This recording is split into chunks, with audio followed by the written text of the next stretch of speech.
Psalm 130, Psalm 130. En dit gaan eintlik vandag oor putte. Wie het al gesê, soms in sy lewe, ek's in die put. I feel in the pits. Deur onder in die put. Ons praat vanmôre so 'n bietjie oor die putte van die lewe. Psalm 130, kom ons lees dit saam. Dis 'n pelgrimslied. Uit die dieptes roep ek na die Here. Kyk nou mooi, hoe begin hy. Uit die dieptes roep ek na die Here. My Heer, hoor tog my stem. Laat u ore aandagtig luister na my smeekbedes. Luister. As u sondeskuld toereken, Here, my Heer, wie kan dan staande bly? Maar by u is daar vergifnis, sodat u ontsag afdoen. Ek wag op die Here, my hele wese wag, en op sy woord vestig ek my hoop. My hele wese wag op my Heer, meer as wagte op die môre, ja, wagte op die môre. Israel, vestig jou hoop op die Here, want by die Here is troue liefde, by hom is volkome bevryding. Dit is hy wat Israel bevry van al sy sondeskuld. The English one says, waiting for the redemption of the Lord. It's a song of ascents. Out of the depths I have cried to you, my Lord. Out of the depths. Lord, hear my voice. Let your ears be attentive to the voice of my supplications. If you, Lord, should mark iniquities, O Lord, who could stand? But there is forgiveness with you, that you may be feared. I wait for the Lord. My soul waits, and in his word I do hope. My soul waits for the Lord more than those who watch for the morning. Yes, more than those who watch for the morning. O Israel, hope in the Lord, for with the Lord there is mercy, and with him is abundant redemption. My siel wag op die Here. My hele wese roep na die Here. Jy sien, daar is min dinge so erg wanneer jy jouself of iemand wat jy liefhet, hulself iewers in die putte van die lewe bevind. Dis min dinge so erg soos wanneer jy ontmoet verlore se vlakte is. Of selfs iemand wat jy liefhet, wat jy ken, worstel met moedeloosheid, depressie. Daar's min dinge so erg soos dit. And even worse is that many times you find yourself in the depths of the pit because of the things that you have done yourself. Errors that you made in life. Things that you messed up in relationships, which causes you to have all kinds of stress and worries, and now you find yourself in the depths of the pit because of what you yourself have done. En die vraag is, wat dan by 'n mens se hart opkom, as 'n mens dan nou so stikkend is, kan die Here jou stikkende lewe weer heel maak? As jou lewe so deurmekaar is, as jy deur onder in die put is en eintlik jy sien net donkerte, die ou liedjie wat sing van the deep miry clay. Wat is in Afrikaans? He lifted me up from the deep miry clay. He set my feet on the rocks to stay. Kan nie onthou wat sy Afrikaanse woorde nie, maar in die modderige sluik, ek dink dis wat die woorde sê, die modderige sluik onder in die put sit ek. You see, if eggs are broken, how can you put them together again? Think about Humpy Kadompi, sat on the ball. all the king's horses and all the king's men couldn't put together again. You remember that poem? But let me tell you something. God can do anything. Amen. Jy vra wie sal die eiers weer heel maak? My God kan die onmoontlike doen.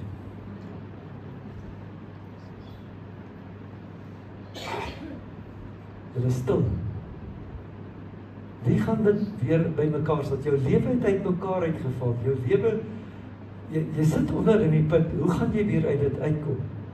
Die Here gaan jou uit dit uitkom. God kan enigiets doen wat vir hom is niks onmoontlik nie. Because God can heal the broken heart. He can restore broken dreams. Many times you had dreams for your life and things didn't work out as you thought.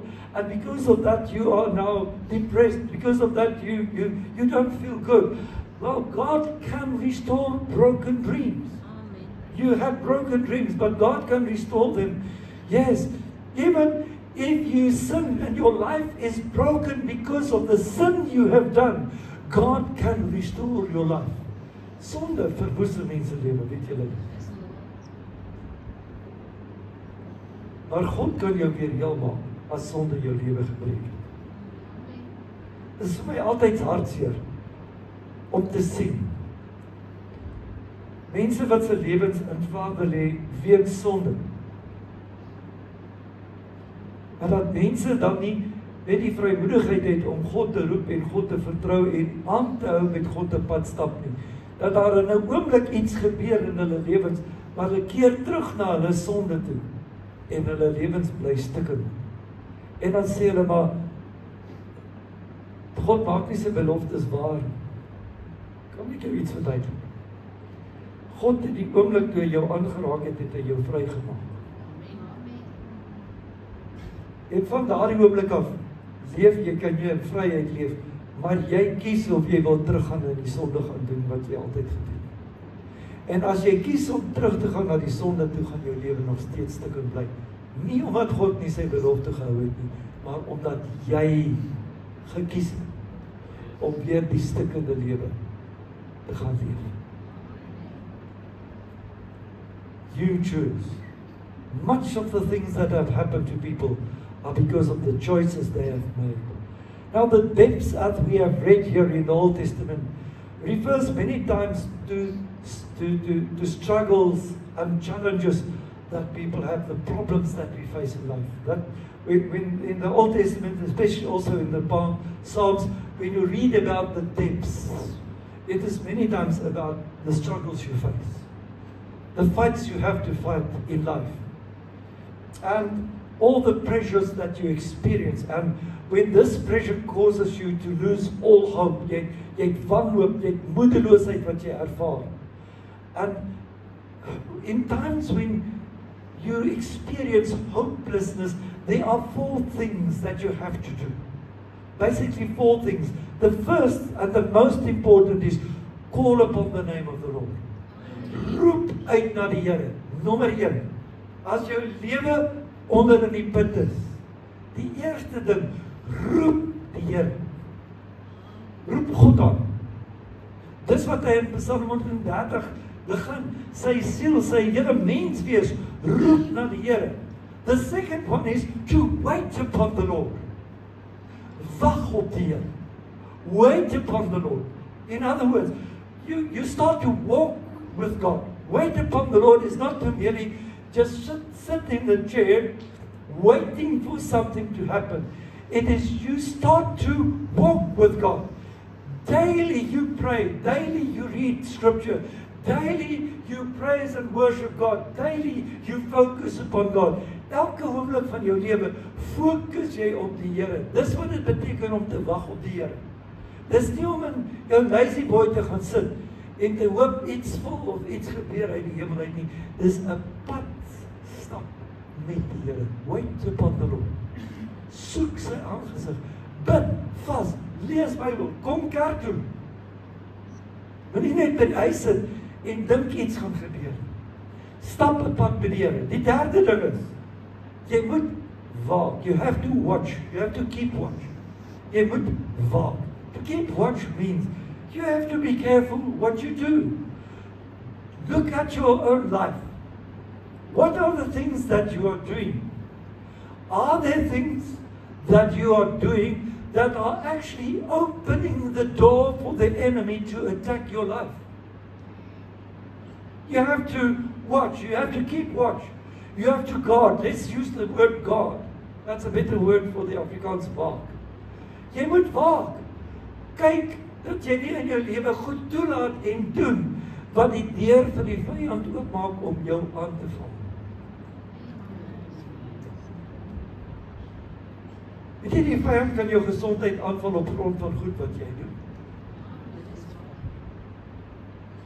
As jy nie vergewe nie, maak dit plek oop dat die vyand jou kan siek maak. Daar's verskeie siektes wat die slim mense my al geleer het en gesê het al as gevolg van dit en dit kom as gevolg van onvergewensgesindheid. Sê nie elke keer as iemand sê byvoorbeeld reumatoïde arteritis het dat dit onvergewensgesindheid is nie, maar hulle bevind dat dit meestal ook gekoppel kan word aan onvergewensgesindheid. Kankers het soms 'n oorsaak. Partykeer, weet jy, kom kry mense soms longkanker? Ek wonder wie weet. Ek het groot geword in die ou AGS kerk, toe hulle nog geleer het, hierdie goed is sonde. Jy sien die deur vir die vyand oopgemaak. Hallo. Hoekom pak jou lewer op? As ek my nie glo nie, vra vir dokter Mark.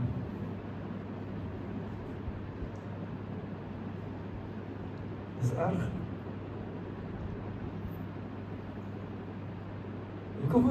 Hoekom beland jou finansies partykeer so diep in die moeilikheid?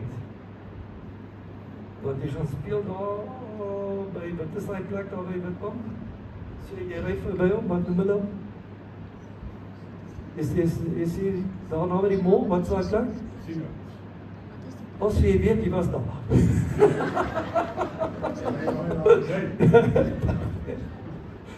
You see, you destroy your life.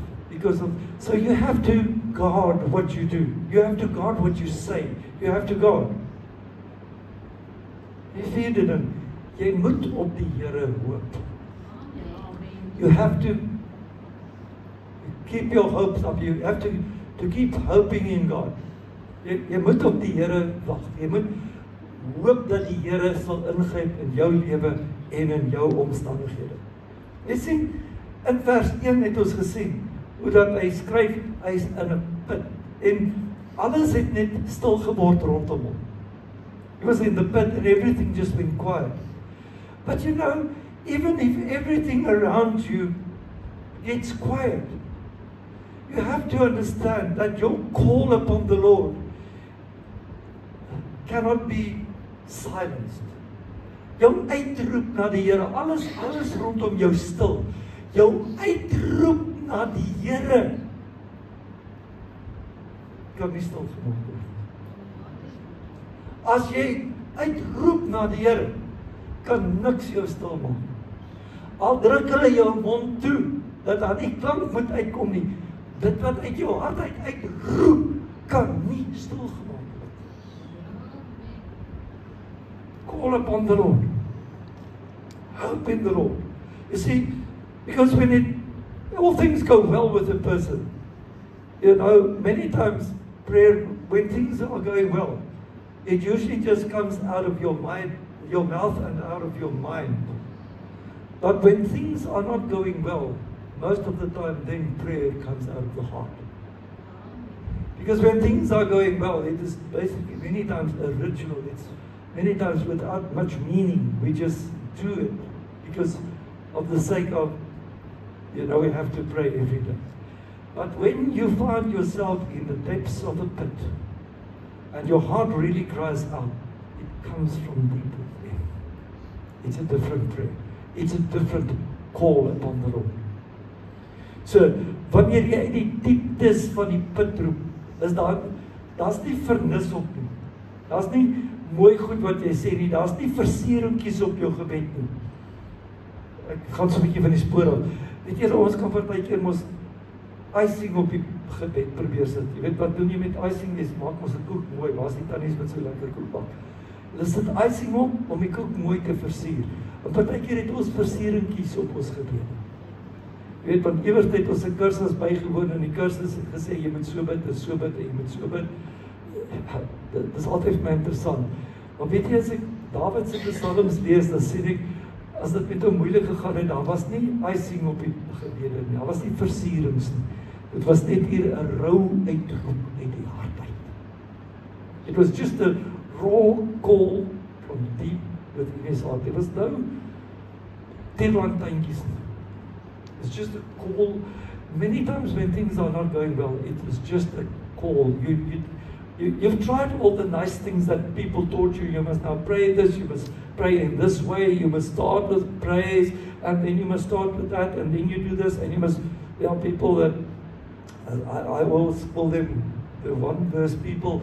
They say, no, you must now pray in the name of Jesus of Nazareth, because that is what Peter said when he healed the man at the temple. You know, Jesus said you must just call upon the Lord. He never said just, he said in my name. He didn't say Jesus of Nazareth. There's no rhyme. It is just a call from your heart. So lief ouens, los partykeer die teenlantjies, wees net opreg met die Here. Just be honest with God. Jy kom baie verder in jou verhouding met die Here wanneer jy net eerlik is, wanneer jy net opreg is. Dis hoekom Jesus gesê, toe die kindertjies kom, toe kyk hy na die, en hulle die kindertjies verhinder, hy sê, weet jy hulle nie keer nie, want aan sulkes behoort die koninkryk. Hoekom? Want 'n kind is baie meer opreg as 'n groot mens. En ja. Dit is meeste baie meer opreg as 'n groot mens. Dikwels. See, when you really cry from the depths of your heart, there is much more honest prayer in that, as when, because when you pray in desperation, you are much more honest about what you experience, what you go through, than when you have a very, organized, in the box kind of prayer.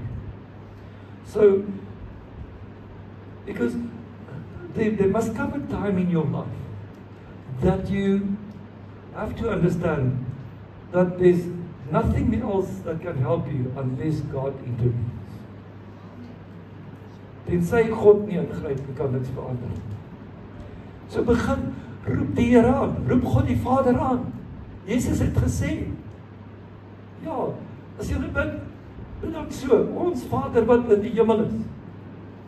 Roep die Here aan. Maar Vader, ek roep U aan, want Jesus is aan die regterhand van die Vader, en daar terwyl jy na die Vader roep, maak hy ook vir jou voorspraak. Because Jesus sits in the right-hand side of the Father, and He intercedes on your behalf the moment that you start to pray. Look at Hebrews 7, verse 25 in the Amplified Bible. It reads like this, therefore, He is able also to save the uttermost, completely, perfectly, finally, and for all time and eternity, those who come to God through Him, since He is always living to make petition to God and intercede with Him and intervene for them. Julle moet hierdie vers merk en julle moet hom in die Amplified lees. Julle het mos op julle selfone YouVersion. Gaan kyk hier Amplified. Hebreërs 7:25 maar in die Amplified, hoor wat die Engels sê. Therefore He is able to save those to the uttermost. Save to the uttermost. Tot die grootste mate waarin jy kan dink, kan hy jou red. Those who come to God through Him, in Jesus' naam, since He is always living to make petition to God and intercede with Him and intervene for them, om namens jou in te tree, namens jou voorspraak te maak. Soos die Heilige Gees ons ook help, want ons weet nie altyd wat reg is om te bid nie. Kyk net wat sê Romeine 8 vers 26. So kom die Gees ons ook in in ons swakheid tot hulp, want ons weet nie mooi waaroor ons behoort te bid nie, maar die Gees tree self vir ons in met versigtinge wat nie verwoord kan word nie. Mense, as jy gedoop is in die Heilige Gees en 'n gebedstaal ontvang het, bid in jou taal. Jy weet later aan nie wat om te bid nie. Bid in jou taal. Jy sal jou verstom die effek wat dit het. Jy sien, die Heilige Gees bid nie deur jou nie, hy bid vir jou. He intercedes, because He intercedes, that's what the scripture here teaches. Hy tree self vir ons in, He intercedes for us. It is, we're not praying through the Holy Spirit. The Holy Spirit Himself is interceding for you and me when we pray in tongues. That's so important to understand. In vers 2 vra hy dan ook dat die Here moet luister. Met ander woorde, hy wil hê dat die Here sy onverdeelde aandag vir hom gee. He wants God to listen to him so that God give him undivided attention. Remember, you're desperate. And you don't want God to listen to anybody else, but He must listen to you. Hy moet net vir jou luister. Jy kom ons partykeer in jou lewe op 'n plek waar jy so ernstig oor 'n ding is, dat jy wil hê die persoon met wie jy praat moet nie na ander dinge kyk en ander dinge doen of besig wees nie, net na jou luister. Maar dis nie 'n kwessie dat hy wonder of die Here hoor nie. Hy weet die Here hoor, maar of die Here luister en aandag gee, is wat hy vra is 'n ander saak in sy hart. So met ander woorde, jy sien, hier moet ons 'n ding verstaan. Hy roep, of die Here luister of hoor, is 'n ander saak. Nou sê jy sê, maar die Here hoor mos altyd. Regtig? Mis dink bietjie. Hoor of luister die Here altyd? Daar's kere wat die Here nie kan hoor. Weet julle wanneer is dit? Kom ons kyk bietjie. Jesaja 59 vers 2. Maar julle ongeregtigheid het 'n skeidsmuur geword tussen julle en julle God, en julle sondes het sy aangesig vir julle verberg, sodat hy nie hoor, dat hy nie luister. Sê die 2020 vertaling. Julle sondeskuld het die skeiding gebring tussen julle en julle God. Julle sondes het hom sy gesig vir julle laat verberg, sodat hy nie luister. Mense, kan ek julle een ding sê, ons moet met sonde in ons lewens deel as ons wil hê God moet luister. En ek wil nie hê jy moet nou vanmôre skuldig van die week. We really have to deal with sin. I think just let's read the English. But your iniquities have separated you from your God, and your sins have hidden His face from you so that He will not hear.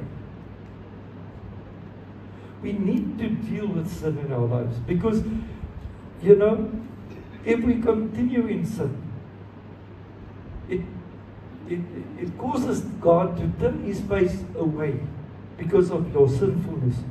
And He allows bad things to happen, not because He's angry at you, but He wants you to come to a space in your life where you realize you really need God and that you have to repent from your sin. Dat jy werklik waar moet besef, maar ek het nodig om vry te kom van my sonde.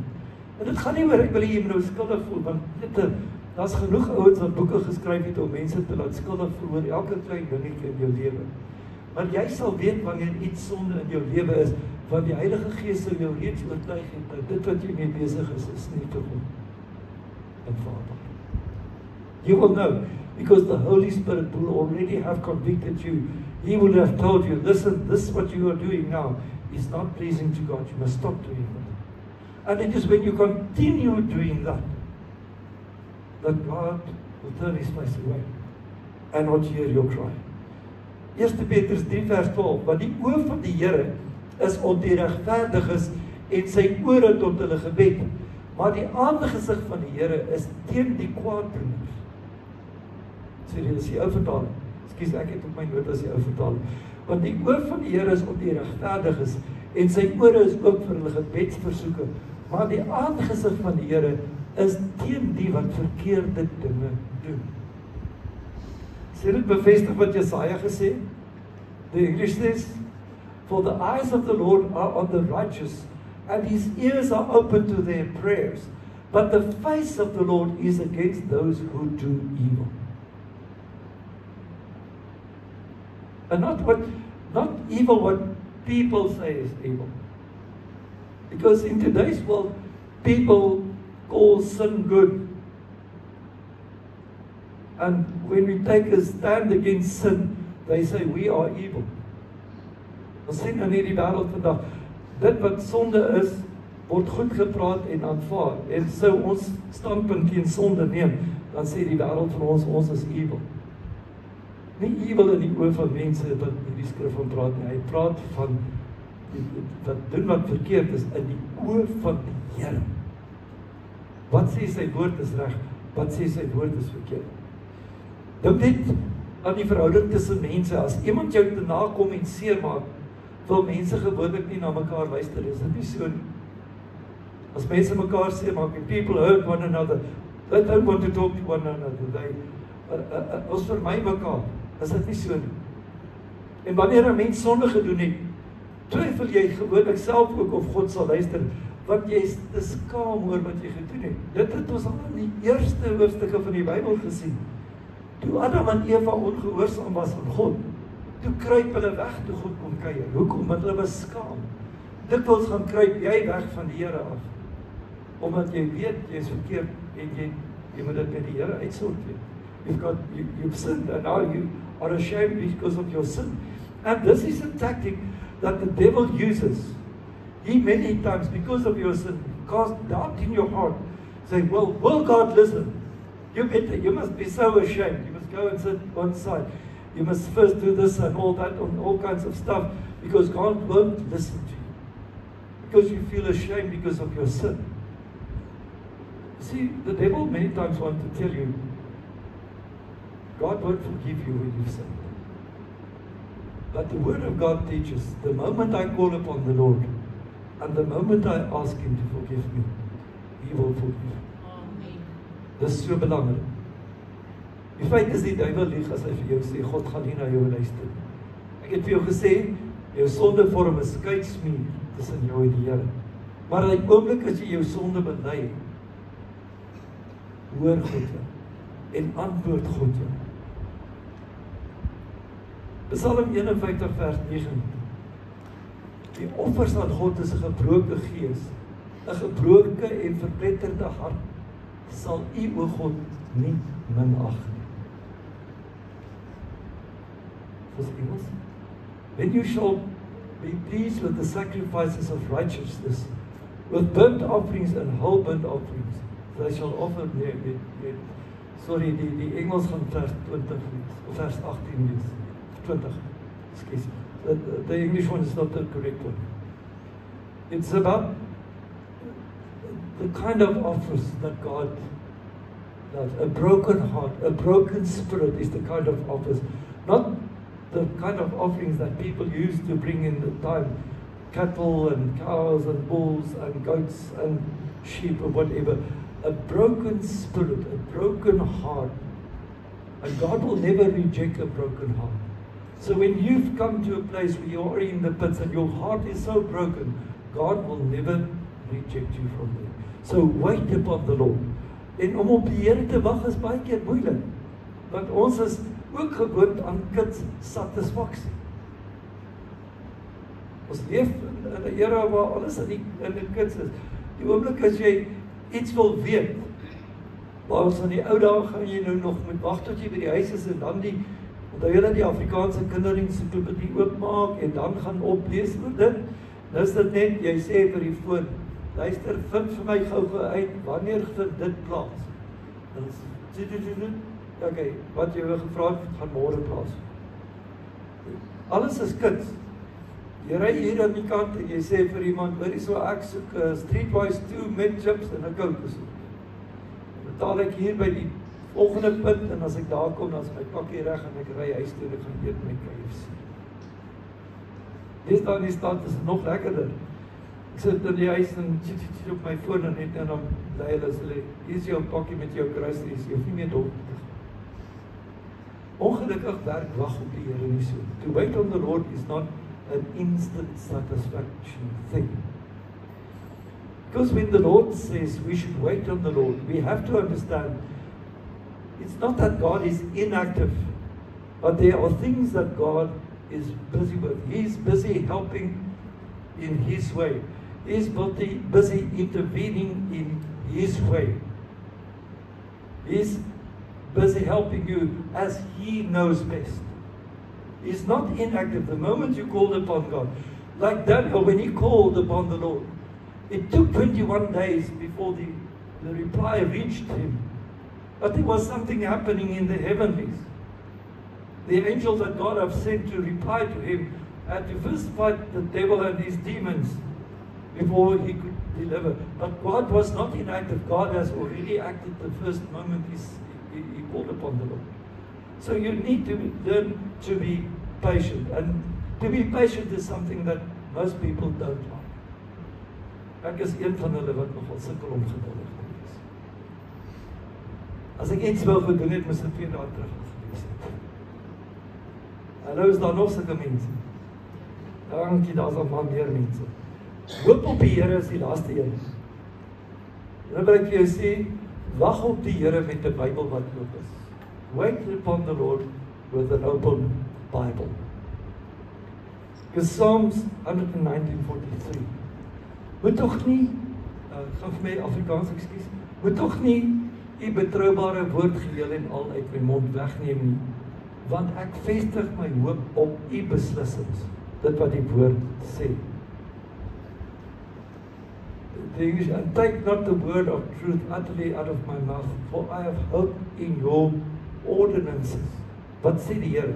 Vers 81 sê, my siel smag na u verlossing, op u woord wag ek. Here, praat met my. Geef vir my, praat met my uit u woord uit. Lord, just give me soul thanks for your salvation, but I hope in your word. God, give me a word, a scripture to stand on. Speak into my heart. 114. My skuilplek en my skuld is u. Op u vestig ek, op u woord vestig ek my hoop. Op u woord. Engels? You are my hiding place and my shield. I hope in your word. The word of God is the book that has given people the most hope ever in life. There's no other book that can be compared to the word of God, the Bible, that gives hope in the same manner. Not the Quran, not the sayings of Buddha, not any other book that you can buy has ever given people as much hope as the word of God. So wait upon the word. Wait and hope in the Lord. Hoop op die Here, want die Here, met 'n oop Bybel soos ek sê, want die Here gaan vir jou 'n skrif gee in jou hart. En hy gaan vir jou iets sê wat presies praat oor jou omstandighede. That will exactly speak to your situation and your circumstances. Jy gaan nie hoop in die saadjie of die huisgenoot kry nie. Hallo? Deuteronomium 32, ek gaan afsluit. En toe Moses klaar was met die voordra van al hierdie woorde vir die hele Israel, het hy vir hulle gesê, neem al die woorde waarmee ek julle vandag waarsku ter harte, dat julle dit aan julle kinders moet opdra, om al die woorde van hierdie wet nougeset na te kom. Want dit is nie 'n nikszeggende saak vir julle nie. Dit is immers julle lewe. Wow! Dit is nie 'n nikszeggende saak nie, dit is immers julle lewe. Deur hierdie saak verleng julle die lewe op daardie grond waarin ek julle oor die Jordaan trek om dit in besit te neem. So, Moses finished speaking all these words to all Israel.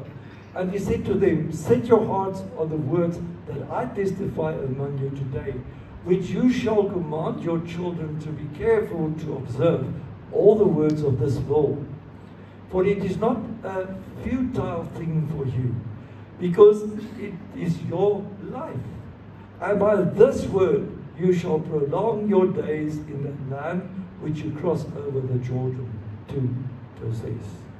Jagte, die ou vertaling het gesê, want dit is geen vergeefse woord vir julle nie, maar dit is julle lewe. Dis ons lewe, mense. Jou hele lewe moet gerig word volgens hierdie Here. Daar is geen hoop buite die Here nie. Die woord van die Here bring hoop. The word of God is the word of hope. And the Bible teaches you and me that all things will work to the good for those who trust upon the Lord. Alles sal ten goeie meewerk vir die wat hom liefhet. So, maak nie saak hoe onaangenaam die put is waarin jy jou vandag bevind. Roep die Here aan, wag op die Here, hoop op die Here. Roep die Here, wag en hoop. Jy is nie uit. Maar die Here gaan jou uithaal. Josef is uit die put uitgehaal. Daniel is uit die leeuke uitgehaal. Jy gaan uit jou put uitkom as jy aanroep. Amen.